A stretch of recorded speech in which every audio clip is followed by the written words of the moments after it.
ನಮಸ್ಕಾರ. ದಲಿತರ ದಮನ ಅಶ್ವವೈಕ ಸ್ಪೆಷಲ್ಗೆ ಸ್ವಾಗತ. ನಾನು ಸುಧಾಗೌಡ. ಇದು ಕರ್ನಾಟಕದ ಪ್ರಮುಖ ಜಿಲ್ಲೆಗಳಲ್ಲಿ ಒಂದು. ಈ ಜಿಲ್ಲೆಯಲ್ಲೀಗ ಹನಿ ಹನಿ ನೀರಿಗೂ ಹಾಹಾಕಾರ ಇದೆ. ರಸ್ತೆ, ಕರೆಂಟ್ ಹೀಗೆ ಯಾವುದೇ ಸೌಲಭ್ಯಗಳು ಕೂಡ ಇಲ್ಲಿ ಇಲ್ಲ. ಸದ್ಯ ಇಂಥ ಸಮಸ್ಯೆಗಳ ಪಾಲಿಗೆ ಇದೀಗ ಮತ್ತೊಂದು ಸಮಸ್ಯೆಯೊಂದು ಬೃಹದಾಕಾರವಾಗಿ ಬೆಳೆದು ನಿಂತಿದೆ.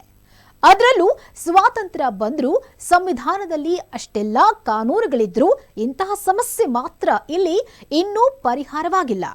ಅಷ್ಟಕ್ಕೂ ಏನದು ಆ ಸಮಸ್ಯೆ ಅನ್ನೋದರ ಡೀಟೇಲ್ಸ್ ಅನ್ನ ಎಲ್ಲಿ ತೋರಿಸ್ತೀವಿ ನೋಡಿ.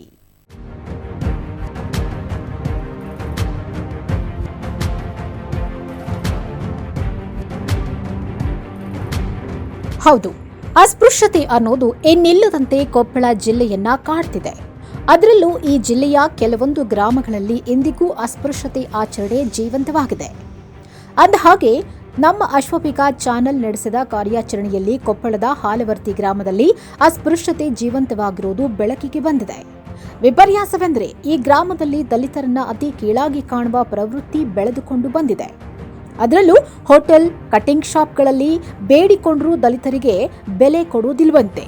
ಜೊತೆಗೆ ದಲಿತರೇನಾದ್ರೂ ಬಂದ್ರೆ ಅವರನ್ನ ಹೋಟೆಲ್, ಕಟಿಂಗ್ ಶಾಪ್ ಹೊರಗೆ ನಿಲ್ಲಿಸಲಾಗುತ್ತಂತೆ. ಇಲ್ಲಪ್ಪ, ನಿಮ್ಮ ಮಂದಿ ನಾವು ಮಾಡೋಲ್ಲ, ದಲಿತ ಪ್ರವೇಶ ಇಲ್ಲ ಅಂತ ಬೋರ್ಡ್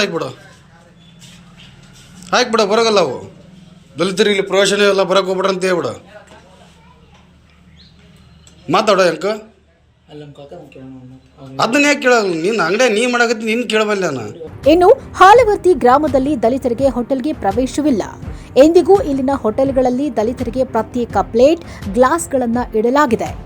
ಅಲ್ಲದೆ ಕ್ಷೌರಿಕ ಅಂಗಡಿಯಲ್ಲಿ ದಲಿತರಿಗೆ ಕ್ಷೌರಿಕರು ಕ್ಷೌರ ಮಾಡೋದಿಲ್ವಂತೆ. ಬದಲಿಗೆ ನಿಮ್ಮ ಜನಾಂಗಕ್ಕೆ ನಾವು ಕ್ಷೌರ ಮಾಡೋದಿಲ್ಲ ಅಂತ ನೇರವಾಗಿಯೇ ಹೇಳ್ತಾರಂತೆ. ದುರಂತ ಅಂದ್ರೆ ನಮಗೆ ಕ್ಷೌರ ಮಾಡಿ ಅಂತ ದಲಿತರು ಪಟ್ಟು ಹಿಡಿದಾಗ ಕ್ಷೌರದ ಅಂಗಡಿಯನ್ನೇ ಕ್ಷೌರಿಕರು ಬಂದ್ ಮಾಡಿರೋ ಘಟನೆ ಕೂಡ ಇದೇ ಗ್ರಾಮದಲ್ಲಿ ನಡೆದಿದೆ.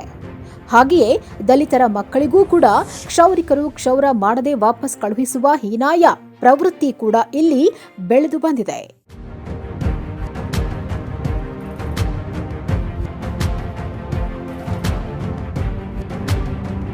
ಇದಲ್ಲದೆ ಇಲ್ಲಿನ ಹೋಟೆಲ್ಗಳಿಗೆ ದಲಿತರು ಬಂದ್ರೆ ಅದರ ಮಾಲೀಕ ನೀವು ಹೊರಗಡೆ ಕೂರಿ ಅಂತ ನಿಷ್ಠುರವಾಗಿ ಹೇಳ್ತಾನಂತೆ. ಒಂದು ವೇಳೆ ನಾವು ಎಲ್ಲರ ಜೊತೆ ಕುಳಿತುಕೊಳ್ತೀವಿ ಅಂದ್ರೆ ಸಾಕು, ಅವರನ್ನ ಹೋಟೆಲ್ನಿಂದಲೇ ಹೊರಗೆ ಕಳುಹಿಸಲಾಗುತ್ತೆ. ಒಂದು ವೇಳೆ ಇದರ ಬಗ್ಗೆ ದಲಿತರು ಪ್ರಶ್ನೆ ಮಾಡಿದ್ರೆ ಹೋಟೆಲ್ಗಳು ಕೂಡ ಬಂದ್ ಆಗ್ತವೆ. ಅಲ್ಲಿಗೆ ದಲಿತರು ಕಟಿಂಗ್ ಮಾಡಿಸಿಕೊಳ್ಳಲು, ಊಟ ಮಾಡಲು ತಮ್ಮ ಹಳ್ಳಿಗಳಿಂದ ಕೊಪ್ಪಳಕ್ಕೆ ಬರಬೇಕಾಗ್ತಿದೆ. ಇದೇನು ನಮ್ಮೂರಲ್ಲಿ ಹೋಟೆಲ್ಗಳಾಗಿರೋದು, ಕಟಿಂಗ್ ಶಾಪದಲ್ಲಿ ಆಗಿರ್ಬೋದು. ಸೊ ನಾವು ಹೋಗಿ ಕೇಳ್ತಾ ಇದ್ದಾರೆ, ಅವ್ರೇನು ಮಾಡ್ತಾ ಇದ್ದಾರೆ, ನಾವು ಹಿರಿಯರಿಗೆ ಕೇಳಿ ಮಾತಾಡ್ತೀವಪ್ಪ, ಹಿರಿಯರಿಗೆ ಕೇಳಿ ಮಾಡ್ತಂತ ಇದ್ದಾರೆ. ಸೊ ಈ ಹೋಟೆಲ್ ಒಳಗಡೆ ಹೋದಂದರೆ ನಾವು ಎಷ್ಟು ಮಾದಿಗರಿಗೆ ಅಂತ ಒಂದು ಸಪ್ರೇಟ್ ಜಗ್ಗನೇ ಇರ್ತೈತೆ. ಮಾದಿಗರ ಅಂತ ಒಂದು ಸಪ್ರೇಟ್ ಅದು ಏನಪ್ಪ ಅವ್ರು ಪ್ಲೇಟನ್ನು ಬೇರೆ ಇರ್ತದೆ, ಪ್ಲಾಸ್ಟಿಕ್ ಪ್ಲೇಟನ್ನು ಇಟ್ಟಿರ್ತಾರೆ. ಸೊ ಹೋಗಿ ನಾವು ಪ್ರಶ್ನೆ ಮಾಡಿದ್ವಿ, ನಮಗೋಸ್ಕರ ಏನು ಬೇರೆ ಬೇರೆ ಮಾಡ್ತಾಯಿದ್ದೀರಿ ನೀವು? ಸ್ವಾತಂತ್ರ್ಯ ಸಿಕ್ಕ ನಮ್ಗೆ ಎಷ್ಟೋ ದಿನಗಳಾಯ್ತು, ಬಟ್ ನಮ್ಮೂರ ನಮ್ಗೆ ಯಾಕೆ ಸ್ವಾತಂತ್ರ್ಯ ಕೊಡ್ತಾ ಇಲ್ಲ ನೀವು ಅಂತ ನಾವು ಪ್ರಶ್ನೆ ಮಾಡಿದಾಗ ಅವ್ರಿಗೆ ನಮ್ಗೇನು ಹೇಳ್ತಾರೆ ಗೊತ್ತಾ ಸರ್?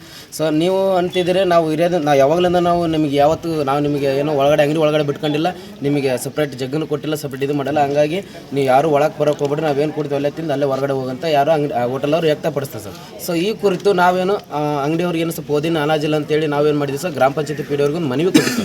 ಸೊ ಮನವಿ ಕೊಟ್ಟು ಒಂದು ವಾರ ಆದರೂ ಕೂಡ ಗ್ರಾಮ ಪಂಚಾಯತಿ ಯಾರು ಕೂಡ ಸ್ಪಂದಿಸಿಲ್ಲ. ಗ್ರಾಮ ಪಂಚಾಯತಿ ಅಧ್ಯಕ್ಷ, ಉಪಾಧ್ಯಕ್ಷರು ಕೂಡ ನಾವೇನು ಕರೆಸಿ ಚರ್ಚೆ ಮಾಡಿದಾಗ ಸೊ ಗ್ರಾಮ ಪಂಚಾಯತಿ ಅಧ್ಯಕ್ಷ, ಉಪಾಧ್ಯಕ್ಷರು ಏನು ಹೇಳ್ತಾರೆ, ಸೊ ಅಂಗಡಿ ಮತ್ತು ಕಟಿಂಗ್ ಶಾಪ್ಗಳು ನಮ್ಮ ವ್ಯಾಪ್ತಿಯಲ್ಲಿ ಬರಲ್ಲ. ನಮ್ಮದೇನು ಕೆಲಸ ಸರ್ಕಾರಿ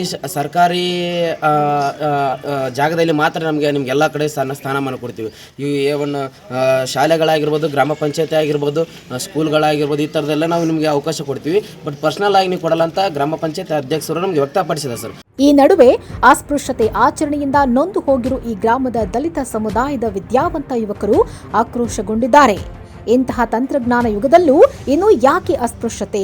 ನಾವು ಮನುಷ್ಯರು, ನಮಗೆ ಸಮಾನತೆ ಕೊಡಿ ಅಂತ ಬೀದಿಗಿಳಿದು ಹೋರಾಟ ನಡೆಸಲು ಆರಂಭಿಸಿದ್ದಾರೆ.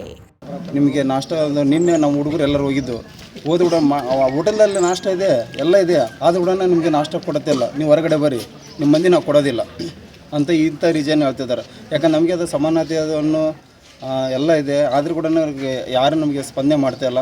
ಇಲ್ಲಿ ನಾವು ಇಲ್ಲಿ ಪಿ ಡಿ ಅವರಿಗೆ ಬಂದು ಮನವಿ ಮಾಡಿದ್ವಿ, ಹಿಂಗಾಯ್ತು. ನಾವು ಅದು ಅಧ್ಯಕ್ಷರು, ಉಪಾಧ್ಯಕ್ಷರು ಎಲ್ಲರನ್ನು ಕರೆಸಿದ್ವಿ.